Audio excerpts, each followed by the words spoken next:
Hello and welcome to Juicy Scoop. I'm here with my hilarious friend, comedian, podcaster, TikTok delight star that I met at the TikTok Halloween party. Stephen Glickman, how are you? Wonderful. Thank you so much for having me here on Juicy Scoop.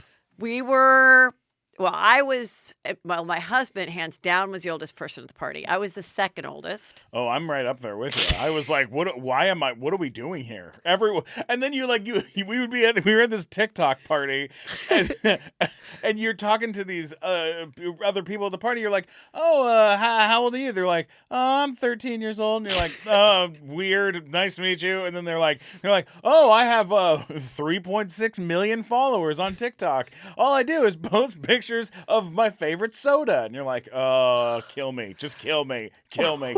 Just throw me in the trash. Well, I'm too old. What's crazy is this was obviously Halloween. So this is Halloween.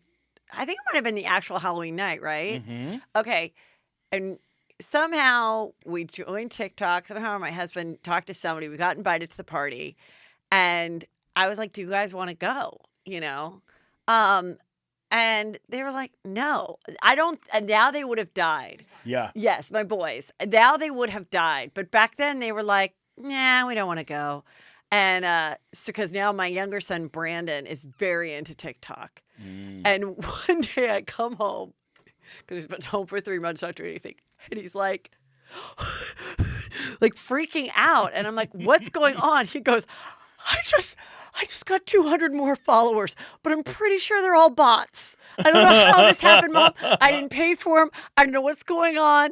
And I'm like, just enjoy the extra 200. Just go for it. Good for you, bud. Oh, I do want to say about one great thing about the party. Yeah, please. No line for alcohol. Yeah. No line. The only Hollywood party I've ever been to in my life where the bars were empty, and the only place where there was a line was when the girl came out with the pizzas. Yeah, no, you're totally right about that. That was so weird. It was like the wackiest, weirdest party. The only reason that I joined TikTok is because my girlfriend, who's 10 years younger than me, was like, hey, you need to be on this app. And I was like, I'm 40. I was 40 years old at the time. So Yeah. it's like, I just turned 41. So I'm like, why? No one needs me on there. That's for children. Yeah. And she was like, trust me, you got to get on there. It's going to be so good. And I started in October, right about 3 weeks before the party. I joined, and now I'm at 356,000 followers on there, and 7 million video views a month. And it's so stupid. It's the craziest. It makes Instagram just look like it's falling apart. Like it's just the impact of those videos, like the amount of people that are clicking and listening and commenting. Well, you'll have to give us some tips because I haven't really figured it out. I'm on it. I do it. I put the stuff on there. It's interesting because it's like the ones that got the most are the ones that I put my kid in. So Sure. I'm like, dude, it's time you step up and help your mother. Well, I'll tell you this. The one thing that I've learned is they really like stand-up on there. Oh, and really? They really like any performance stuff or well-produced stuff. And if you can... Oh, really? I thought it was like the opposite almost. They like... Well, that's the thing. It's like you kind of need to do both. You need to give them super well, highly produced, fun content that was created somewhere else, but is made into the... It has to all be vertical, right? So you have to crop things vertically to get them to like it, but then you have to take a stupid filter and make a funny video or a sound and make another video that's just using their technology. Got it. That way it's like a balance. They feel like they're getting behind the scenes and they're getting real quality stuff, and they're getting silly garbage stuff. So it's like a mix of both. That seems to be the way that it's worked for me, but I don't know. Well, when we talked at the party and you were Post Malone. Oh yeah. Oh God. Yeah. So great.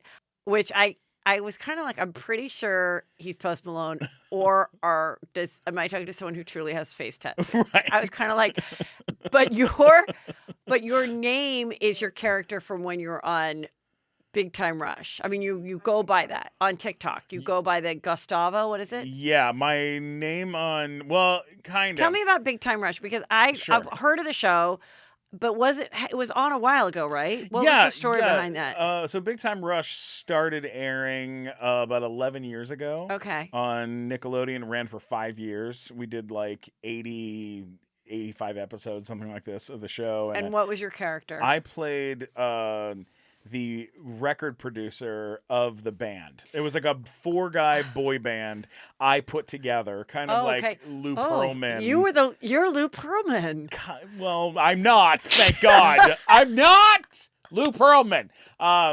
They were modeling it after Ari, a little bit of Lou Pearlman before he, was convicted and sent to prison. Right. But they were also modeling it on Puff Daddy doing Making the Band. Oh, okay. And Ari Gold from Entourage. So I love they it. wanted like the yelling and angry Jeremy Piven style guy, but like more cartoonish and silly, but in the Puff Daddy kind of like clothing.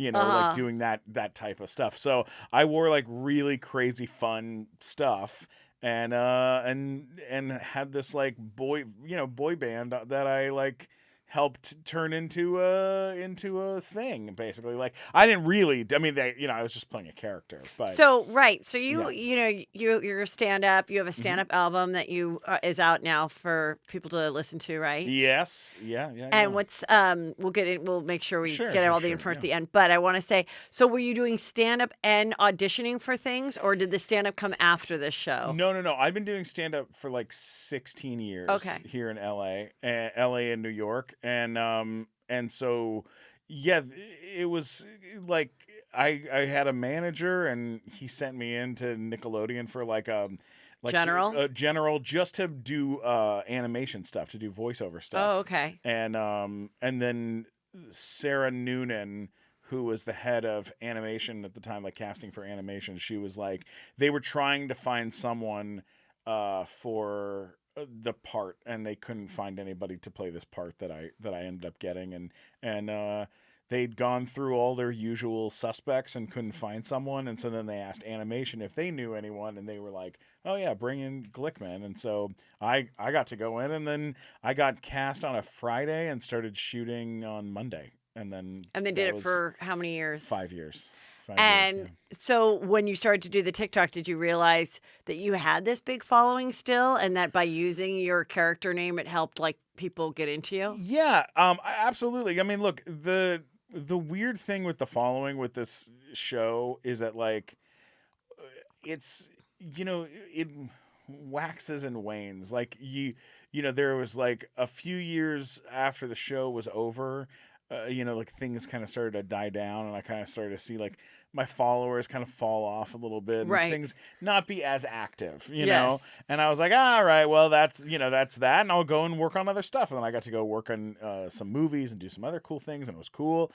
And then Hulu comes along. That's what I figured when I was saying, I'm like, it must have been the same way like my stepdaughter discovered Friends. Like 5 years ago in high school, and now all these young kids that didn't watch it when it was on because they were too little, like love it beyond. That's exactly it. And so that's what happened is I was lucky enough with Big Time Rush that the show aired in not only here in the U.S., but in 92 countries around the world in 13 different languages. So because of that, it is That's amazing. And what's neat is that like in some countries they only got the last season of the show last year.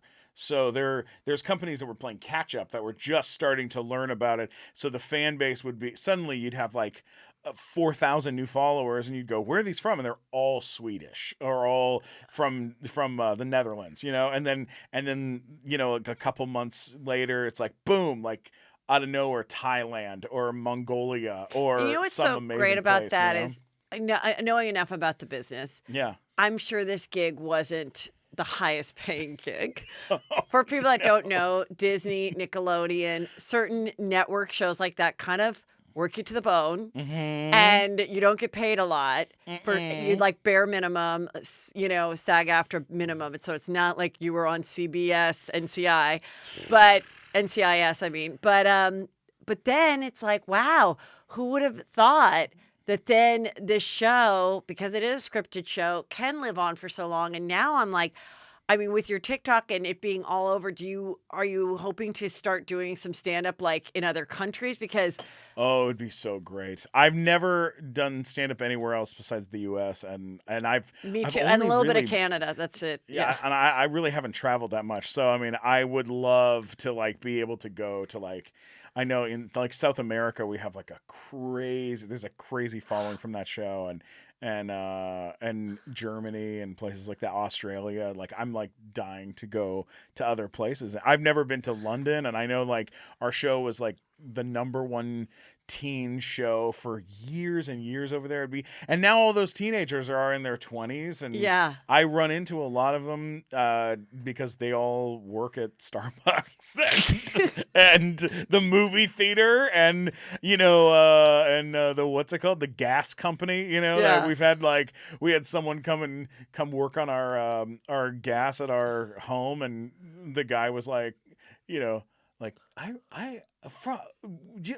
are you the guy from the thing? And it's like, once you're in my home, like it's all Nickelodeon. There's like Nickelodeon stuff everywhere, and it's like, oh yeah, I'm not hiding it. I'm such a nerd about that stuff. I think that's great. I've not traveled much either. Besides Mexico, went to Australia only to do 1 week at a time because we were taping Chelsea Lately there. I've never been to London. I've only been to Ireland when I was 16 for 1 week. I've never been. And because I kind of missed that window when you're like poor, and you can like be in a hostel. Or then I was like, well, then I had 2 little kids, so I couldn't go. Now that I can like finally afford to go, we're in a coronavirus. Like I would I wanted right to do, you, know, and I was like, maybe next summer we'll, celebrate my son graduating from high school, my daughter graduating from college, and we'll like throw in my birthday, whatever. Like, I'm like, maybe we'll do something like that. But I was always kind of going, well, I'll go when I'm such a big star that they pay me to go. Yeah. But with my following, even though the podcast is so great, and I do get people that are like, please come to England, please come to Australia. It isn't like that. Like, I personally think it would be a struggle to like do a tour out of it. But I think you should really start to try to work on that. It'd be worth working on for sure, to try to figure it out in some way. And just like, do like, 10 cities and, hit these places, and I'm going to secret it for you. Okay. All right. I like that idea. That's great. Because I do really think it's so great when somebody has something where when I hear like, and my show was in 90 countries, I'm like, oh my God, you could go and like do appearances or use your social media to get like some free shit. I wanted to do like the cons and the things like that. Yeah, I had a cool thing happen right near the end of the Nickelodeon show, which totally saved my ass. Like right when we were finishing up, I got cast on Workaholics. Oh yes, on Comedy Central to play Adam Devine's gay lover on the show, and it was really, really fun, super, super dirty. Yeah, and that opened up a bunch of doors because like Workaholics was like such a great and like, nasty show. Like it ended up opening up a bunch of doors for me to be able to like do more work and weirder stuff and crazier stuff. And so I've gotten to keep working because of it, thank God. But I love it. That's so great. This business is so wacky and strange. Hopefully things start to, get back to a nice place. So tell me about, I noticed that you were retweeting all the Lea Michele stories. Man. And just to remind people what happened with Lea Michele was the lead of Glee, which was such a big show. I think it ended, about 5 years ago. And there were like little rumblings about her not being the nicest to work with. Mm-hmm. And then this stuff started first with one girl who was on it last season. And I guess Lea Michele posted, a positive thing about Black Lives Matter. And this girl is black. And she wrote, "Oh, really? I'm glad that you feel that way. Because when I was on set, you said, I want to take a shit in your wig or something." And then people started sharing other stories, including Heather Morris, who was really well liked and was, I think, on the show the whole time with her. Oh yeah. That so tell me what Look, your opinion is. My connection to Glee is a pretty solid connection. Okay. Glee was filmed on stage 16 at Paramount while we were filming on 27 and 28. Okay. For all the years that we were there, Glee was there for the whole same amount of time that we were there. Yeah. They were there for longer, of course, than us. But I was very good friends with Corey Monty, her ex that passed away. Right. And I'm friends with a bunch of other people from the show that are all So were very you friends kind. with Jenna Ushkowitz has been on my podcast, and Kevin McHale's been on the show twice. Both of them have been on twice, and Josh Sussman, who has been on the show a couple times. I have never heard a nice thing about Lea Michele from any cast member. I mean, she's I've had very little interaction with her personally. Every interaction I'd ever had with her was like her kind of being rude and not talking while other people were chatting with me, which is fine. That's she didn't want to meet me or chat with me or whatever. It's fine. Well, whatever. like dismissive, like you weren't Dismissive, worth her time. Yeah, 100%. And did she just see you as just her boyfriend's friend, another weird dude that's not going to do anything for me? So why would I talk to him? Kind of, yeah. I mean, I respect that. No, just kidding. Yeah, Diana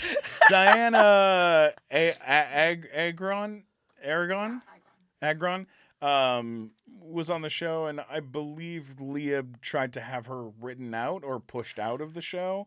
That was a pretty well documented situation at the time. Like, Diana's an incredibly nice person and very sweet, and was treated horribly by her. But I have no doubt that at some point more things will get revealed about how involved she was in the downfall of certain people that were on the show, because that show is not to sound, I don't want to use bad language on here. It doesn't matter. That show's fucking cursed. I mean, there is the cast members from that show that made it out safely. Chris Colfer, Amber Riley, Kevin McHale, Jenna Ushkowitz. Basically, they made it out safe. But holy shit. I mean, 2 cast members dead of the leads. Right. And that's Corey, and he died. Corey and Mark Salling. And Corey died from what?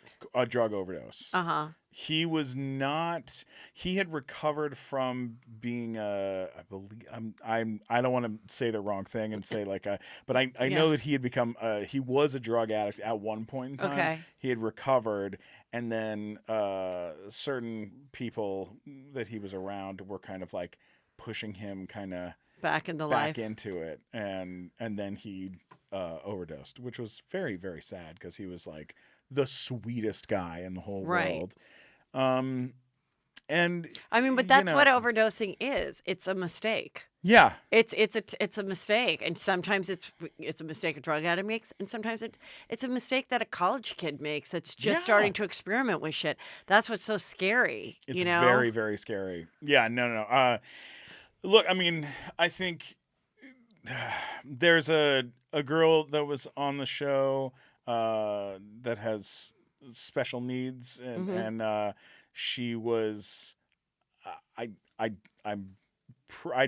don't want to go as far as saying that she was bullied by Lea Michele, but she definitely was not treated well. And there's a bunch of people on that show that were treated very badly by her.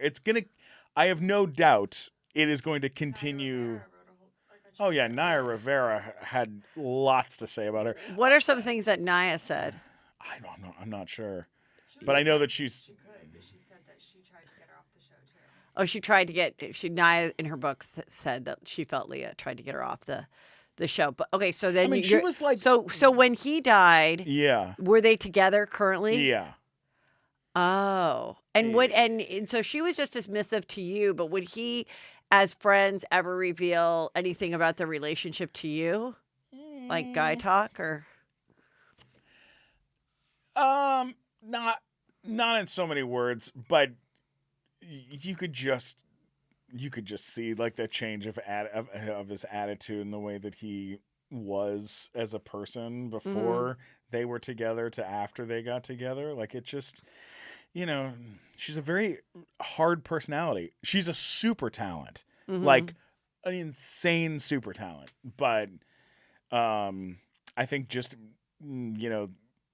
she was given the reins to be as cutthroat and as ego, like big giant ego. Like her ego was allowed to inflate for as big as the soundstage that she was shooting on. Like if that makes sense. Like it's like they gave her the reins to let her do that because she was the star of the show, and instead of it being an ensemble, she just kind of it became like the Rachel Berry show, and that's kind of. And then who the other person that died? Who was that? Mark Salling. And is that the one that had the pedophile connection? Oh, yeah. What was the story behind that? I don't know. I mean, I only know what you know. Well, I don't really know. I'm trying to remind you. They caught him with. Wait, here, just say it. They caught him with child pornography on his computer, and he supposedly committed suicide, but there's talk that maybe he was murdered from someone else that didn't want him to reveal anything to get a plea deal. It definitely is possible. Yeah. But yeah, the same people that were involved with Epstein, probably, God. Or a similar type of person. Yeah, I know. I saw that. It was just so. Yeah, because wasn't he looking at like his whole life? He was looking at huge time. Like looking at 30-something years. Yes, maybe more. It was like him and Jared from Subway. We're both going away around the same time. Yeah, it's pretty crazy. That was a crazy set. Anytime you have a show where like everyone in the cast is like in their early 20s. Right. It feels like danger because they're all making money. They've never had money in their life, and suddenly now they all have millions of dollars. Right, and they don't have the maturity of saying, "Oh my God, I can't believe I finally got the show at 32. Yeah, I've struggled, and I'm gonna buy put my money down for like a sensible home because if the show goes away, I want to still be able to keep this home." They're not thinking like that. They're probably renting houses that are beyond their means. Absolutely, of course. Then when it's over, it's over. Yeah. And they all think that it's going to last forever. And I was lucky enough on the Nickelodeon show. Our guys that were on our show were 18, 19.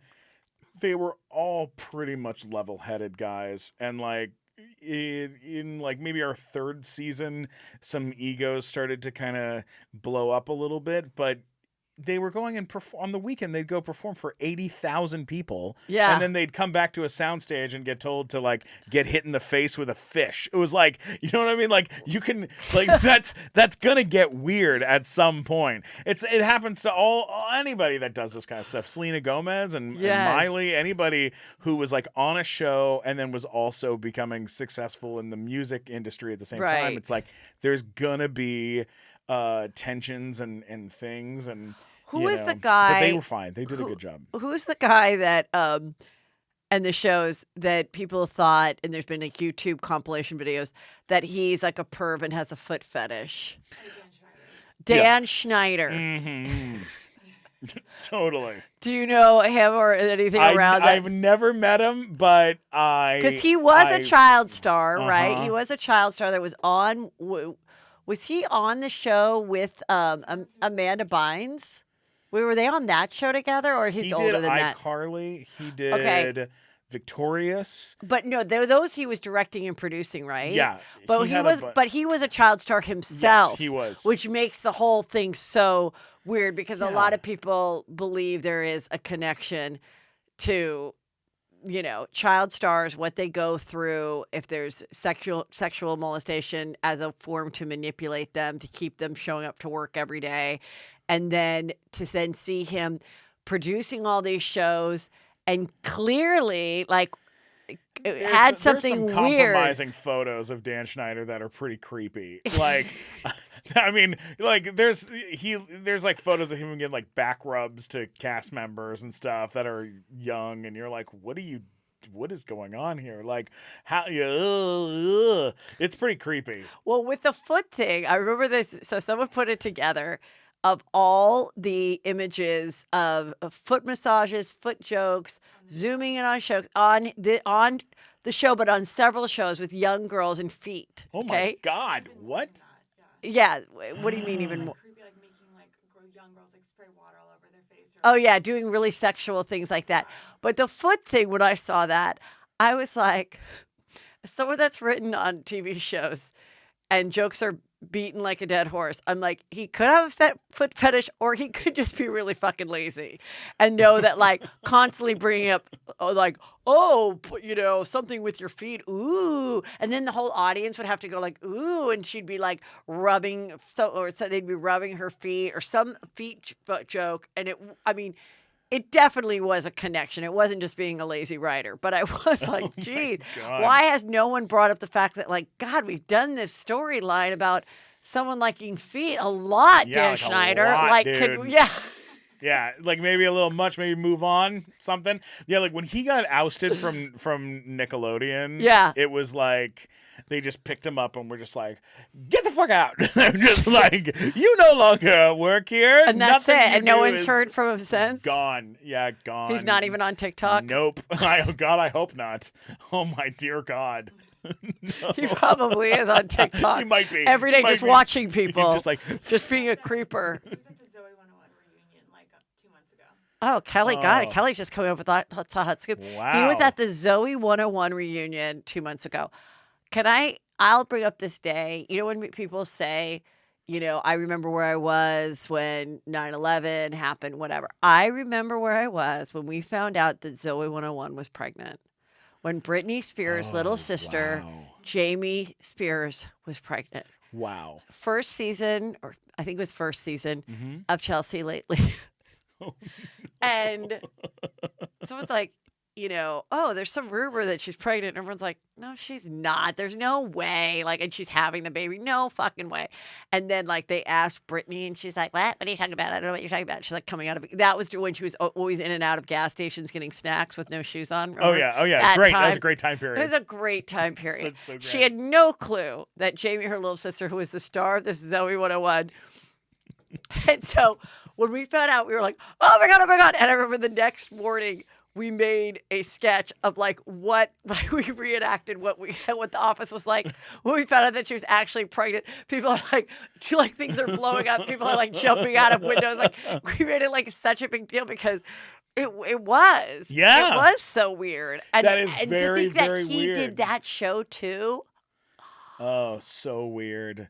And then there was controversy of who really is the dad. I don't know that we ever found out I don't think we ever found out who the dad was. I think she had the baby by herself, and then I think I want to say she got married when the kid was 8. I don't even know if she's still married to that person, but no, we never found out who the father was. That's really interesting. That's a weird And there was thing to stories happen that on. it wasn't, there was maybe someone on set, but it was also, it sounded I remember the rumor was that it was someone in his 20s that did something on the show. So that would have made it statutory. Not total creep, but still illegal creep. You would love this. On the first day at Nickelodeon, my first day, we had to come with our managers. Yeah. And so they had a morals chat with the cast of the main cast of the show, what we could do. Social media was brand new. So they were like, look, we just want to make sure that you're following guidelines, saying the right things. They gave us a how-to guide of who to speak with, who not to speak with, all this kind of stuff. And they go to the whole room. They go, we just want to say a quick thing, guys. Quick thing. When it comes to relationships, do whatever you want, but use discretion. Okay, don't be out there dating any porn stars or anything like that. Just be respectful of the network and this and that. And my manager at the time was at 3 Arts, and he goes, "I have a question. What if your client is dating a Playboy Playmate?" And I had been on like 4 dates with a Playboy Playmate. Yeah. And it told my manager. And he brought this up in front of the whole studio, the whole network. And what did they say? At Paramount That's with not all that their bad. executives. And they were like, "Is this a real thing that's happening?" And I was like, "Well, I mean, we're seeing each other." The whole room, like, shit their pants. People were like, and what's going on? It, like, changed the dynamic between me and the cast and the company. I've never worked for Nickelodeon since, Really? by the way. I would have It thought was they would have been one like, time. weren't some guys like kind of impressed though a little bit? It was Because funny. Playboy Playmate is like, that's just like hot. That's not gross. Look, I was and trying to- especially like back then, even when the magazine was still around, that's like prestigious. That's like Star 80 kind of stuff. Look, I was trying to be my best David Spade. Yeah. Like I was trying my hardest. But just watching the network, like all these network executives stare at each other and get super So uncomfortable. what did and they weird. say? They basically just said, like, just try to keep it out of the press, and then I absolutely did the opposite. I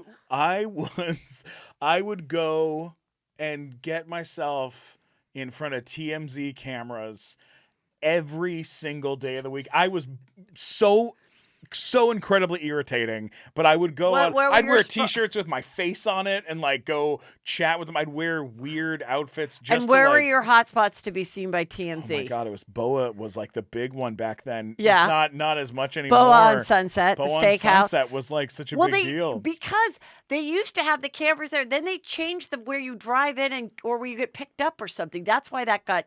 Oh yeah. Yeah, everyone loved to go there. What was the other one? There was also the one that wasn't there like an Asian place that started with a K? What was it? Oh, Katsuya. Yeah. Yeah. And Katsuya then used to be a big and one. then the place Katana? with yes, and what about the place on Roberts that has a great salad? Oh, the Ivy? Yes. Oh yeah, the Ivy.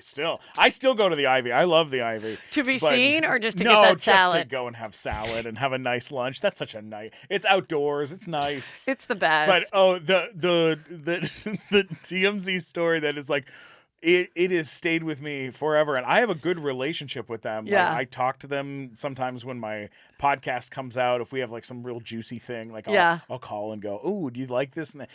Most of the time they say no. Most of the time it's a no from them because they really like. If it's not like the most incriminating shit ever, Yeah. TMZ is like not interested. But I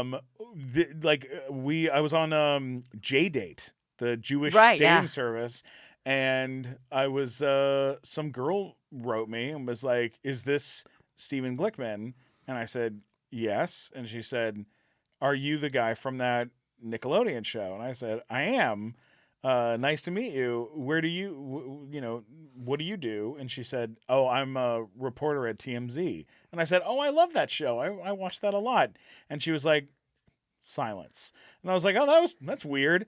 2 nights later on TMZ, they're like, "Stephen Glickman is on a Jewish dating site trying to find a lady. This guy can't get a date to save his life." Just like shitting on me on television. So then like where they're all drinking their sodas and yeah, standing they're like, yeah. "Bro, yeah." He's like, "Oh, can't get a date." Like, make it, so mean. So then my JDate account goes crazy, but with men writing me going, "Ha ha ha," just like mean messages, right? Gosh. So I put on a suit, got my ass down to Boa, found a TMZ reporter, and I was like, "You get me right now. I'm telling Harvey something right now." And I was like, "Why are you trying to screw over a Jewish brother, man? Like, I'm trying to get a Jewish lady. You're trying to ruin this for me?" I was like, "This is bullshit, Harvey. I had to cancel my account. This is not fair." then he aired that. Yes. And was like, dateable. Like, Steven is dateable. Like, hey, ladies, he had to cancel his account, but he's still out there. And like, it was really nice. It was like, that's funny. It was I mean, it was definitely like through the looking glass stuff Yes. where like you see something on TV and then you go and change it is like pretty weird. I like experience. your tactic in it. Yeah. So then, do you like to go to Craig's? TMZ's always at Craig's. I've been to Craig's a couple of times. That place is it's a little pricey sometimes. It's like it's one of those places, and I don't mean that like in like it's too expensive. Like I don't like eating somewhere nice. It's like sometimes the you're like it's the same as these other places, but it's like their numbers are like Morton's Steakhouse. You're only going there to be seen and see some people in there that are right. as thirsty as you. Yeah, for sure. And I'm proud to say I'm one of them. I'll go and have dinner with you there sometime. Yeah, that's way more fun. You always see people but that by myself. know. I don't want to go by myself. Well, no. But you get the truffle chicken. It's pretty fun. Okay, all right. And then it's like and then sometimes you walk out and you get some action or whatever. But you got to make sure when you walk out like you're not buzzed, because they'll use like the one that was upstairs that was like the sushi place. There was a place by Craig's around the corner. Catch. That's what I'm talking. That's sushi. Yeah, Catch. Yeah. That place was like it was a little overrated for me. I thought it was a little. Well, what I don't like about Catch is they're like, you need to order everything right now that you want for the entire night, right. And don't expect to get anything less or anything more, and you better make that decision now. And I was just like. The whole point of like going to a place like Catch where you're like, yeah, let me get 4 little things. We might want one more. We may feel too full to get an entree. Like, what kind of bullshit is that? Like, I want to be like, look, I'm not going to sit here for 4 hours. I get it, but like, what the fuck is this? Like Denny's? Like, what the hell? Yeah, that that's I don't like. Really weird. I really don't like that. I didn't like that either. Because I'm like, I don't know. I don't want to make the decision. You're not letting me keep a menu. Like, I hate when a restaurant's just really fucking weird about the menu. You done with that? Can I get that? I'm like, can I just have one? I might want more. Just relax. Just take it easy. All right, I know now with like the new COVID and stuff, it's a paper menu, which is fine. And I'm like, good. At least you'll fucking let me keep my paper menu because now it's got my germs on it. Let me just keep my menu if I want to order something else. So funny. That's so funny. Yeah, but that place. Yeah, I agree with. I was gonna say something else about that place. Why I like Catch. Yeah, I had like some good story that I just like escaped my mind because I talked about the menus. I don't know. You always see some people there though too, and that's always kind of fun. Oh, I just made a reservation at Nobu. Don't mean to brag. Really? Yes. Is it Nobu Malibu? It's reopening, or is it? It is, and so I got on that phone and waited 50-minute hold. Whoa. I got a week from Wednesday. Nice. Yes. And because they are the limited seating and everything, and it's like just opening up and it's a beautiful time of year. So you want to be outside and all of that. But yeah, that's. You know what? Like, I'm not kidding you. 2 days or 1 day. It was maybe 1 day before the shutdown. Yeah. Of all the restaurants of everything happening. Where like the streets were empty and it was like had gotten really weird. Mm-hmm. The guy who like one of the guys who runs Rockstar Games, the company that did like Grand Theft Auto. Right. The guy who like one of the big heads of it came out here to hang out and like have a meeting and like sit with me and have dinner. Yeah. And we scheduled going to Boa Steakhouse in Santa Monica. Right. And it was the weirdest. I took an Uber all the way there, which I haven't taken one during this whole time period recently. And like we sat there in Santa Monica. The place was completely empty except for me and this dude. The streets were barren, and So it was just but they hadn't shut down the They restaurant, but it hadn't was shut the the last. But it restaurant. was like the last day. It was the last day of eating out at a restaurant in a place with people and a waiter and the whole bit. And I was like, I remember waking up the next day and hearing that all restaurants were closed and would only be doing takeout. And I was like, I got to eat one final meal, Yes, like in public at somewhere really beautiful, and I was like, "Oh, thank God!" I was like, yeah, thank God your last "Oh, memory was man." beautiful. Yeah, because it could have been Arby's. I like to ask people what your It could last have just been the your worst. last meal would be, like if you were on death row. Yeah, Something I always like to explore. Now, obviously, you're in the middle of nowhere for death row, so you could not really get anything. But say we could get you whatever you want. What is your last death row meal? From any restaurant, and you can get it from several different. You can get an appetizer from here and a dessert from there. Whatever you want. Oh, this is the greatest question I've ever heard. It's like the greatest fat guy question I've ever heard. I should rephrase that. It's perfect. If I listen to you, if I watch, I'll go back and watch other episodes, and you've never asked anyone I do. else. I ask it's it. only me. I ask it all the No, I'm time just kidding. because I'm I just kidding. feel like, and especially just when you go, oh, I'm so glad the last meal I had was. Oh, wait, yeah. one last thing I want to say. Please. Why I liked about Nobu, which I don't like about Catch, is when I made my reservation for Nobu, they said, okay, it's at 6:00, and just know you have 2 hours. You do have to be gone by the 8:00 seating. And I'm like, thank you. I think that's a great way to run a restaurant. Great move. You give the people the time. You're not fucking over the next person. But you're also letting them know, like, but I'm not going to kick you out, but you do. We let you know you have to leave. Yeah. So Great I like idea. that. Okay, now go on. Tell me your meal. Probably it would be a steak from Pacific Rail. What's it? Pacific Car. Come Something on. car. God. The. All right, I'm forget sorry. it. We have a Smokehouse. bunch of people that are waiting Smokehouse. to I'll take see you, Smokehouse. to see you on the electric chair. I'm From- trying to get the meal together. now. I would say Smokehouse from top to bottom. Really? In Almost Burbank? everything I can get. Okay, tell me. everything- We can send some over to Smokehouse. Oh, What are you what? having? Pacific Railcar. That's the place. Pacific Railcar in downtown Los Angeles Okay, is the that's best cute. steak I've ever had in my entire life. Really? Absolutely. What kind of steak do you get? A Like ribeye, big, fillet? big porterhouse, something Oh, really? big and Okay. a big cowboy steak, something What's the crazy. sides we're doing? They got great potatoes. I think they got some good potatoes Yeah. happening down there. So Smokehouse is out. We're going all the way to downtown LA, I which go is downtown closer LA. to the prisons anyway. Oh, so I great. think it'll carry Oh. over better. Okay, great. Yeah. Okay. You know, like I want to be full of steak when my life is taken by the government.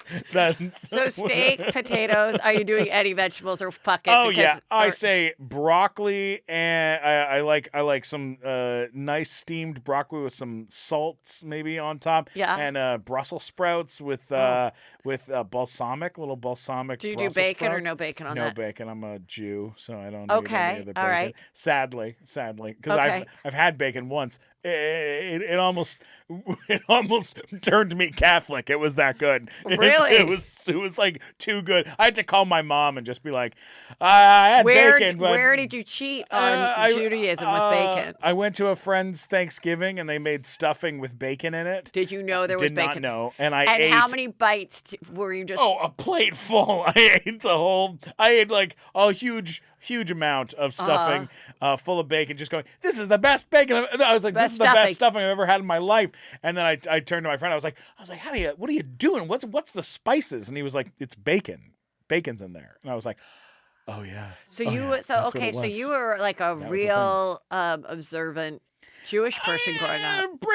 I mean, like I'm observant in certain ways. Yeah. I make it. Are you so kosher that you have like 2 fridges No. and 2 dishwashers? No. I don't That's a have 2 rich- sets of plates. That's and a rich person thing too. Yes. Yeah. Rich or keeping kosher. I don't know. Yeah, it's one of the both. No. I just I don't eat milk and meat together. Okay. My whole Jewishness broken down.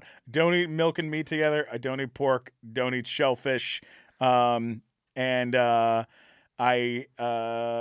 okay, if you don't that's eat it. milk and meat, I'm just being honest. So let's say you have your juicy steak and everything, Mm-hmm. and then for your death row dessert, you would be what? Probably a piece of cake. Okay, maybe? so like it's like a chocolate cake or what? Yeah. Like I probably wouldn't have ice cream. Like it's probably not the move. But I mean, I've had I would that have like happen. one of those like brownie or like cookie pie things in its own skillet. Oh God, Yeah. Kazuki. I don't know, and then yes, and then you Kazuki? can have a scoop of vanilla ice. Bazuki.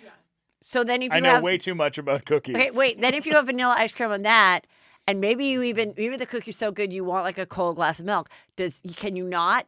Because that was all one meal, or you weren't drinking the milk while the steak was going down your gullet. It's kind of like technicalities. Like, Okay. like I try not to have them in Also, the same meal. I wouldn't want to fuck it up right before you're going to heaven. Hopefully, that's very true. Yeah. you don't want to have to answer about that your death row meal. It's more like Jewish kosher laws are not about being a good Jew or being what's it called, like being God being mad at you. Like they're not at all about that. It's all about it's like a healthy thing, but like that they set out so that people can be more healthy, but and not get like diseases from like back in the old days when things were scary. And so because of that, nowadays Jews use it for like tradition to remind themselves that like they are Jewish, because it's easy to like kind of like let things all let all the traditions slide away. So it's the same thing with like Sabbath, like lighting candles on Friday night and saying a prayer. The main reason to do it is like you see people do it in movies and stuff, but the reason that they do it is to like acknowledge that it's the end of the week and take a minute to like be like, it's like a staple in the week to kind of be like, the week is over.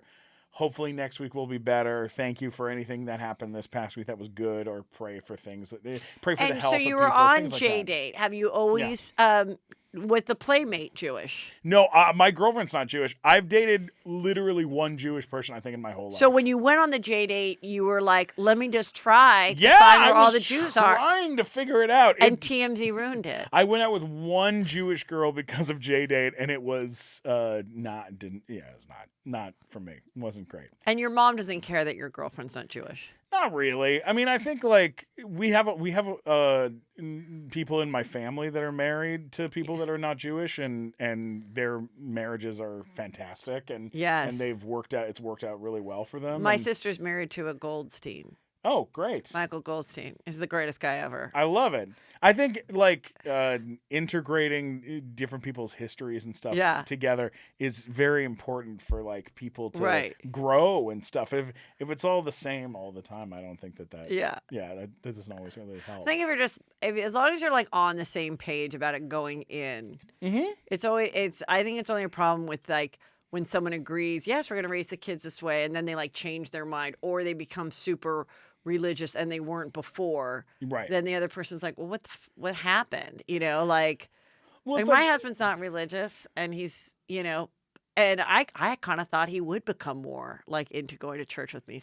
He didn't. Really? No. That's never changed. I'm like, he never changed. And so then with my nice brother-in-law, Goldstein, he, right from the start, he told my mother, well, Shannon's better Catholic than I'm a Jew, and the kids can be Catholic. And so here's like their, little blonde, blue-eyed kids with Goldstein and their like first Holy Communion photos. But Shannon, so during the quarantine, Easter came, and she's like, actually, she goes, this is like the greatest Easter that Michael's ever experienced because we can't go to church if we wanted to. Like he would go. He would go a couple times a year and wear his pastels. They would do everything that my sister wanted to do. And it was I think it was kind of nice for some people to be like, what a bummer. We're just going to have to lay on this couch. Can't go, Oh, my God. That's really funny. Yeah. So, but yeah, it's the same type of thing. But they're very happy too. So I've always kind of felt like when it comes to religion and things like that, like I always, like it's always been like a thing where I kind of just go like I deal with it the way that I personally want to deal with it. But then I try to be like, good to my community and do nice things for people in general. Like, I try not to just make it specifically about I don't do a lot of one of the good things that you've done like is that you've interviewed some 90 Day Fiance people. That's my biggest contribution as a Jew in the industry. We both did Big Ed. God, I love that show. My sister got me into it, and I started watching it so hatefully. I was hate watching, and now I become obsessed with it. So what did you think of your interview with Big Ed? What did you think of him? What do you think of what's going on with him now? Well, okay, so first of all, TLC was on the phone while we were interviewing Big Ed. Oh yes, me too. Okay, all right. In the middle of the interview, I said a few things that they were not exactly pleased with. Okay. One of the things I said, they made me cut out a few things. Did they make you cut out anything or get? Yes. Yeah. We had a couple too. Yeah. All right. So now that the show's over, I have no problem telling you what they told me to cut out. I said, how much money did Rose's sister ask you to give her? And he said, I'm not really sure. I want to talk about that. And I said, because like when you saw her village, when I saw her village and saw where she lives, I was like, I'll give her the money. Like, I don't know who she is, but I'll write this family a fucking check if I need to, because they live in a dump and it's terrifying, and they're raising children out there. Yeah. I'm like, come on, Ed, like, give me the PayPal, Right. And they were like, that's not going in the show. So they were not pleased with me offering to pay Rose's sister off for no reason. And then the other thing that I got really upset about was I was like, they're not paying anybody to be on 90 Day Fiance. Like, no one in that cast is really making any money. If they're making anything, maybe they're making $100.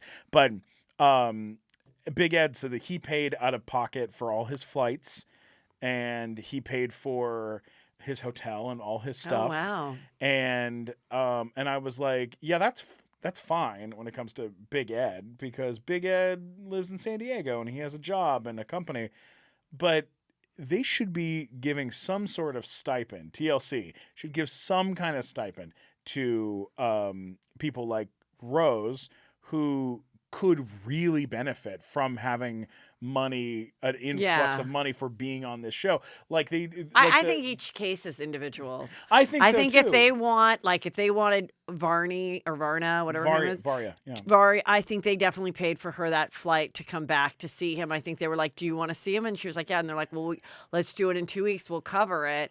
Like, when it makes the show works, yes. Absolutely. And I think Big Ed had means and was so excited to do it that they're like, just like anything else. Like, unless you're asking for it, it's not favored nations. None of these casts know each other. This isn't the cast of Friends. No. So it's like, I think if you're on it, right, and you need the help and you know how to ask it and go, look, I think it'd be really great if I saw her one more time. You're popular, but you're like, but I don't have $2,000 for the flight. Yeah. I'm sure they'll be like, okay, let me see what I can do. I just don't think they want to start something where everyone who goes on it gets a flat fee of $10,000 or something. They don't want to do that because they don't have to. It's an expensive show. They have to fly everybody else out there. World. Yeah. So there's got to be something. And it's like, look, that is probably one of the best produced and best edited television shows right now on TV. I think it is. It beats out everything. Like, it should, if they took the best moments from this whole season and cut them together and put them in a movie theater, it could win Best Picture this year. Like, it's that insane. It's so insane. The story with the guy with the woman in the Ukraine that he's paid $100,000 to this woman over the years. I'm obsessed with his leather jacket that's at least 20 years old. Oh my God. That leather jacket was purchased when The Matrix came out. Like, that is the worst coat I've ever seen in my life. It's so embarrassing. And then on the wrap-up show last night, he was like, you should never give money to anyone that you're dating if you haven't met them. You're like, pot calling the kettle, buddy boy. Like, we know how much money we had the funnest time joking about Williams. Williams. Why wouldn't Williams tell me that he was a model for stock photos. Why is he ashamed to be a model? He's not a model, Mom. I like that the camera crew just gave up on their storyline. They were like, we're not going back to your house. You want to film yourself? Yes, and to film it themselves towards the end. Yeah. Wait, like, you talked, and you also interviewed Usman. Tell me about that. Usman Sojaboy. Yes. That interview was... So were you interviewing him while he's in Nigeria? In Nigeria. Yeah, oh, my God. We did it through WhatsApp. We did the phone interview through WhatsApp, which was pretty... it was... You know what? Of all the people, because I talked to Varya also. Yes. We did an Instagram live together right after the episode aired, like a couple weeks ago. Oh, where she shows up at the right after in the Tennessee. One where she showed up in Tennessee, and I didn't know that was going to happen, and we just happened to schedule our interview over the Instagram, and we had like 400 people a minute joining the Instagram live. It was only like we did like a 15-minute interview. What did she reveal in that at that time? That she that basically a couple of things. One, TLC cut out that when she saw Mary and she was yelling at Mary at the house, she called her a virgin. And she said, "Why are you being such a virgin?" Because her English is bad. Yeah. And then she said that the reason that, because she was trying to say, "Why are you being such a victim?" But she called her a virgin. Oh.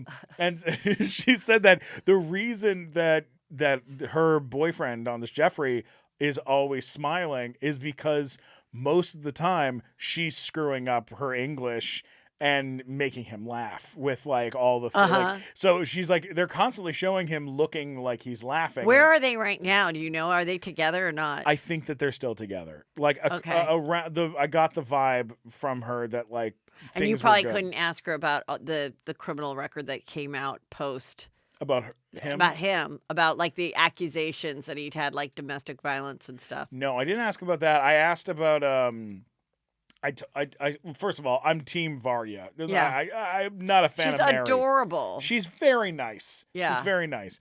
But yeah, like I like her a lot. I'm not a huge fan of him. Right. And while I was on the Are you the a fan interview, of his tattoos?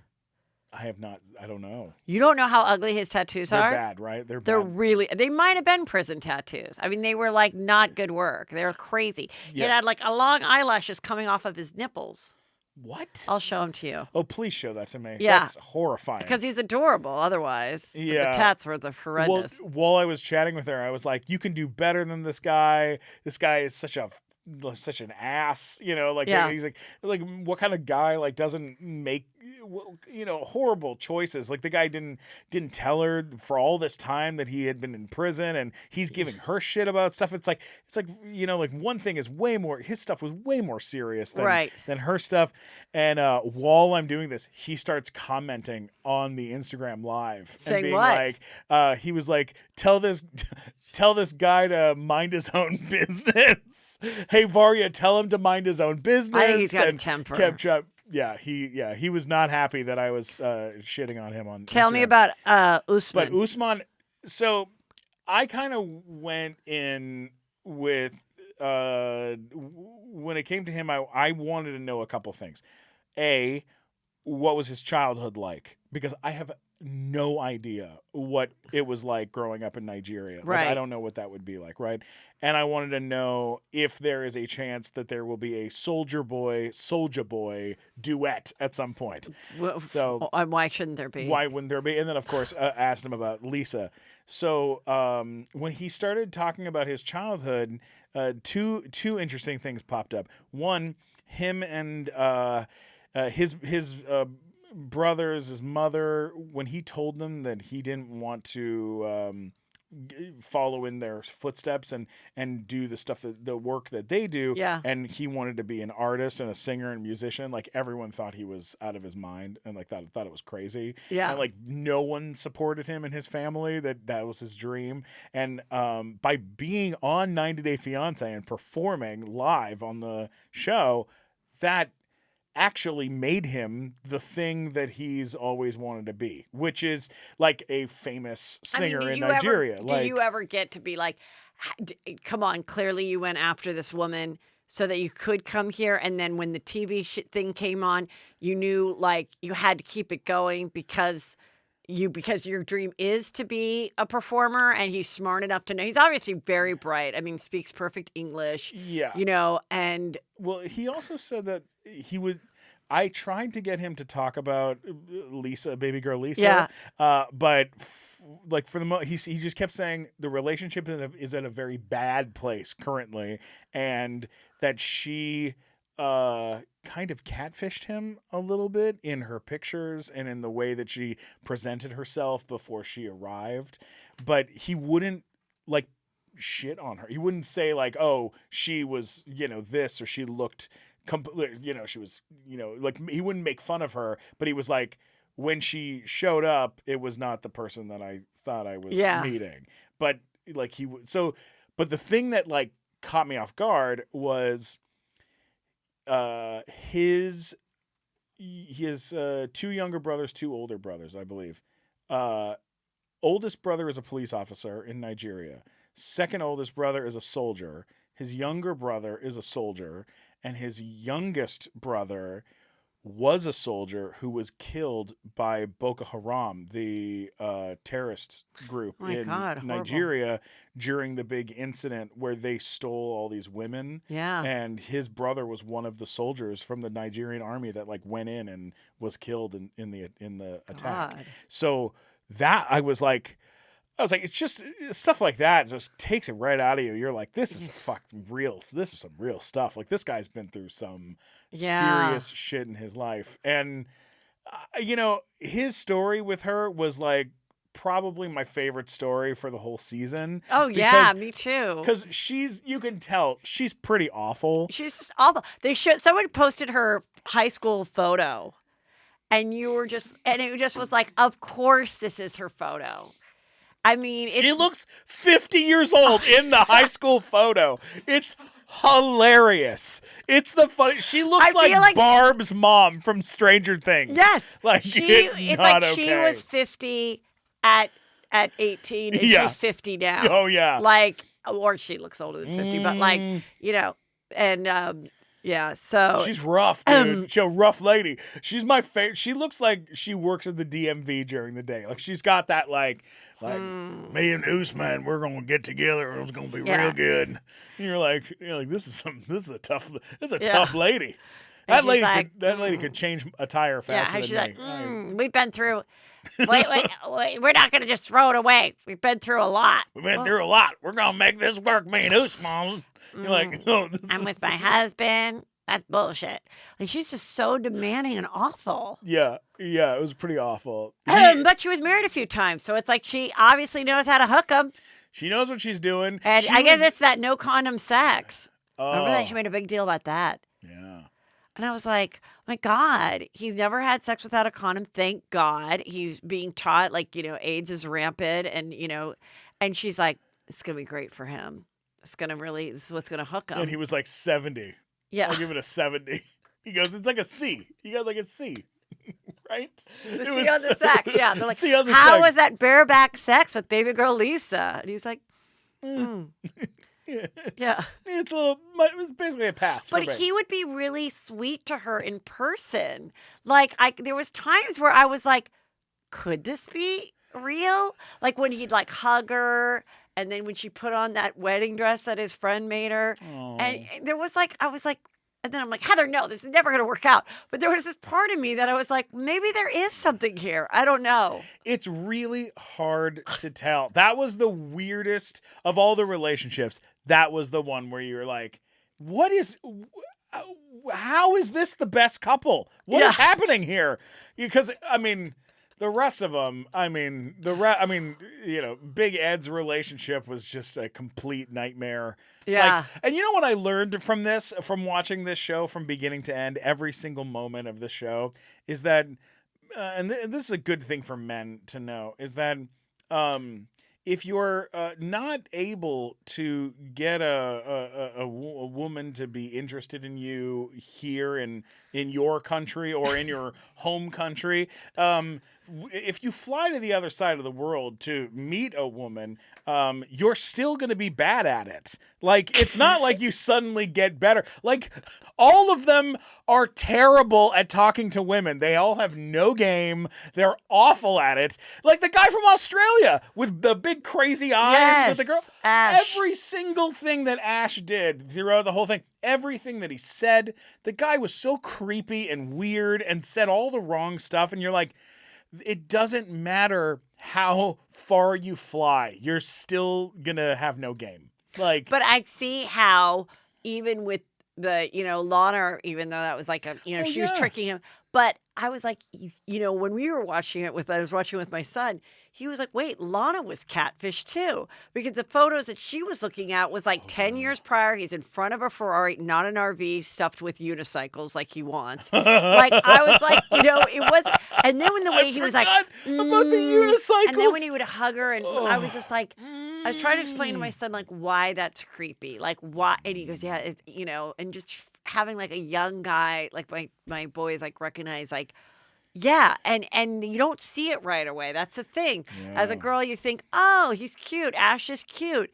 And then you realize, like, oh, this is why his wife got the fuck out of there. Like, this is why it didn't work out. Like, you start to see the elements, and you're right. No matter where, it doesn't matter. Like, really, there's nobody else in all of Australia. Like, there's nobody. You're exactly right. But you get sucked in. And I think also for people that are antisocial, it's kind of great because they're having this relationship online. They don't have to go out, but they're still feeling like they're, What about the bisexuals? The of the two of them, which one are you? Who do you side with of the two? First of all, I don't really believe they were really very bisexual. Like, okay. They did have that one kissing scene that felt like, it felt a little creepy with the people filming it. I forgot that they had filmed that till someone said it. I mean, I think they found each other and started talking, and I think they both went on the show knowing that they both want to be on TV, and it worked out. I think there was some underlying like relationship, friendship, something, but that one felt like the most let's be on TV. Like the Ed thing, I know he found her first, and his friends then suggested he be on it. Sure. Yeah. And same with the Lana, David thing. We know that was going on for long. The baby girl and Usman, like this, but with the girls, being that she wanted to be an actor, she was a stripper, she was a YouTube star, the Rainbow Bright, as my kids would call her. Oh yeah. She was the same. She was a YouTube personality too, and so. I don't think they were like acting as they were like talking to each other. I just think the intention was let's be on TV. It makes sense. What do you think? I know, I totally agree. And when I was watching all of the cast together, I was like, oh my God, they are the youngest people on this show by a lot. Like, and they're both really pretty, so it was like good TV to like see pretty faces. Yeah, but they just seemed like kids in comparison to the adults that are having really horrible adult problems. And I would like fast forward through them. Yeah, I found them so boring, and their fights were lame, and there was just nothing to it. Like, forced a little bit. Yeah. Well, Stephen, tell everybody where they can find you and listen to your comedy album. Oh, I had so much fun. I love chatting with you. You can. My album is called Voices in My Head. It is a collection of stories of some of the things I've run into in Los Angeles, some of the people I've come to know, and I do a lot of impressions on the album. Awesome. In the album, I do 5 different presidents or 5 different political people throughout history. Okay. Do you want to do a little sample? Well, I did. I did. Basically, I do Trump, Obama, Clinton, Bernie Sanders, and George W. Bush. So I did the 5 of them like in a row in this bit. And Stormy Daniels came to my album taping to come and watch, which was amazing. Did you know she was there until after? I had a friend that was friends with her and brought her for her to come and see me. Love it. And it was the only thing that is better than Stormy Daniels coming to watch you do Trump on stage is then going with Stormy Daniels to Denny's after the show at 1 a.m. in Burbank to just talk about give you Donald Trump. Oh, yeah. I read the book. Oh, it's terrific. Did you read her book? I read her book. I didn't read her book. Well, I read her book, and in the book, she's like, talks about how she was like sexually attracted to Avante, her attorney. Oh, wow. You know, who's now in prison. Oh, yeah. But I had dinner with him. What? I had dinner with him and Kelly Dodd from Real Houses of Orange County. They were like just starting to date. And Kelly was like, want to come meet us for dinner. And, you know, this is before he was representing Stormy Daniels. But so this is like maybe 2 years ago. Then I see him again at Leah Black's house. And I'm like, would you come do, and this is when he's like tweeting all the time and representing her. I go, want to do my show? And he's like, absolutely. So I text him and we make a plan to do it. Literally, like between the text and 5 days later, when I was supposed to come to his office, is when all the shit comes and he gets arrested for the blackmailing of Nike, and then and then there was another thing he was arrested for, and now I think he went to trial. I think he's just appealing it right now. I don't know if he's even out. Wow. And he was with, you know, $20 million home. And he was really like fun and interesting to talk to. Oh my and he was God. pretty hot. So I could see why she was attracted to him. But in the end, they sued Trump for what he said about Stormy, that she was lying. But they lost, because that's a hard thing to win. And they lost. And then she turned on him. Oh, no. So so then she turned on him. But I didn't know she turned on him. Oh. Well, yeah, she's like disassociated herself with him, or she was mad. Yeah. I think she was mad that they lost, you know. Probably. But whatever. So did you get did you get the scoop? She just said it was the worst 30 seconds of my life. That was what she said we went and sat in the dressing room at the Ice House for like an hour after the show, and then they were like, they kicked us out, and we were like, well, let's go to Denny's. Really what it was in the So book great. was just that he kept like saying, I'm going to get you on The Apprentice. I think it would be so great, which I totally believe. Yeah. And then she was like, cool. And people like her, you know, had been on shows like Celebrity Rehab and things. And, you know, there was a time even that porn stars were like making lots of guest roles and like kind of coming in the mainstream, like maybe 10, 12 years ago. And then, so he kept every time saying, hey, Stormy, like, let's talk. I want to get you. I'm still talking to them about getting you on the show. And she's like, yeah, I want to be on the show. And then finally he was just like, NBC just won't have it because of your past or whatever. And then she was just like pissed that she'd wasted all this time. But lots of the times a couple of times that they met, according to the book, it wasn't sexual. It was just like, come and have steak with me or whatever. And then she would like weasel out of it, or I don't know, but it's pretty good for the I buy that. Like she's a very funny person. Like she's a very sweet, nice person to hang out with. And she's funny and like, you know, is, you know, kind of she's a weird lady. Like, you know, she's been around for a while. She's got a lot of great stories. Like I've tried to get her to do an interview with me, like a sit down chat, real talk thing. But it's hard to I had Mary Carey on my show. Oh my God. And she worked with Stormy. She said she didn't like her. She said she wasn't nice. I think she was a little Lea Michele-ish. Okay, I get that. Okay. But that's kind of what Mary Carey was saying, because Mary Carey is like really funny. And she just she was like, I felt Stormy was like, felt like she was special or above it. But they still like had to, I don't know, go down on each other or whatever. Oh my God. That's amazing. This business we work in is so fucking weird. It really is.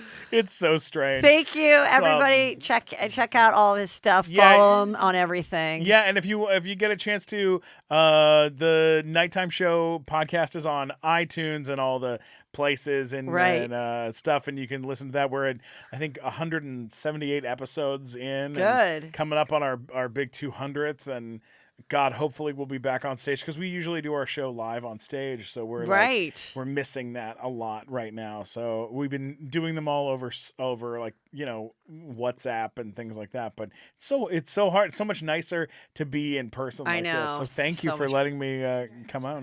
Oh yeah, my Instagram is Stephen Glickman, Stephen Glickman, and you can get me on Twitter, Instagram, TikToks, and the YouTubes, and LinkedIn.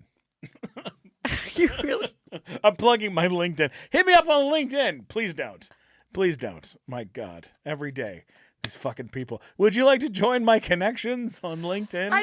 No, Greg. I joined LinkedIn like 10 years ago. I don't know what my password is. I don't even know. So I so many people are just waiting for me to respond so we can talk shop. And I don't.